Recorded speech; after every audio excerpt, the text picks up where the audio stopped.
Welcome to the Digitally Dreaming Off the Gridiron podcast. I'm your host, Asif Ali.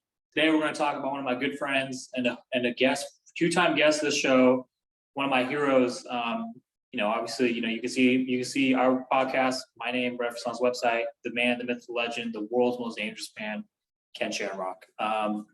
Ken obviously has had such a great career. He's inspired millions of fans across the globe.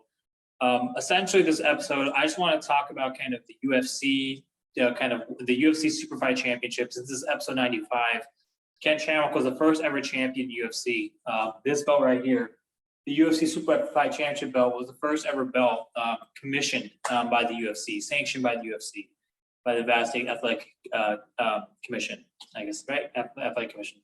And essentially, Ken was one of the first kind of pioneers who had to actually go up against guys in different weight classes in that super fight kind of, realm, right? UFC, if you guys want to check out his episodes, episode 37, on the show, you'll see, Ken Shamrock talking about, how he was fighting Royce Gracie and how he was getting choked out by the gi.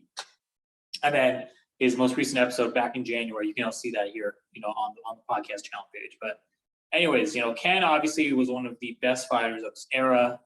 He fought against guys such as Kimo Leopoldo, Royce Gracie, and many other fighters, of the UFC kind of pioneer golden age. In my opinion, it's golden age 90s guys, right?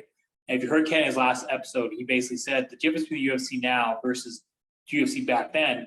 UFC back then just has a bunch of guys. You just have a bunch of tough guys, right?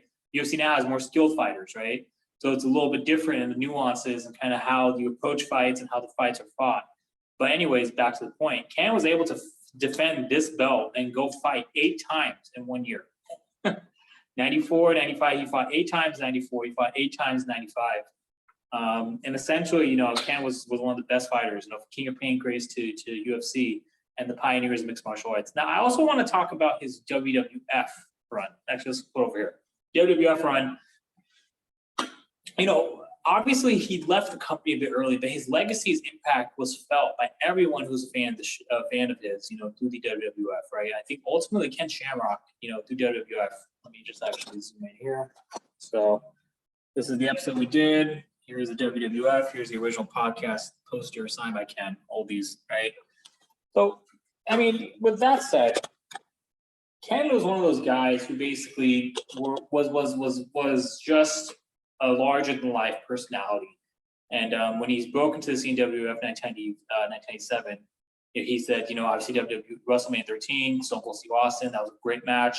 And Ken also was able to prove himself, as an effective worker, through the IC Championship fights or matches he had with The Rock, Rocky Maivia, Owen Hart, and others. King of the Ring, he won the King of the Ring 1998, was WWF Tag Team Champion. He was on record of saying if he had stayed, he would have been a champion in the Attitude Era. And I agree, he would be, This belt right here, for anyone who's watching, this belt right here, Ken would have definitely won this belt. And, I totally believe Ken would have won that belt. Or, honestly, he could have won this belt too, So, it could have went either way. I think personally for me, I look at it from the vantage point as a fan, and I say Ken's legacy is beyond just being a wrestler, being a fighter. It's just he's done so much, now as an entrepreneur with Velo Bare Knuckle, with everything else. And I think Ken does have a case of getting to the WWF Hall of Fame, WWE Hall of Fame. I don't know kind of the inner workings of WWE in the industry, who needs to kind of, who needs to push those buttons to make that work. But I truly think Ken would be great, in the WWE Hall of Fame. Now that they're letting a bunch of guys in, such as, no disrespect to anyone, but I'm just going to say, Coco Beware and others, these guys were not main event, guys, I think it's just Vince's kind of, his own criteria of getting these guys in.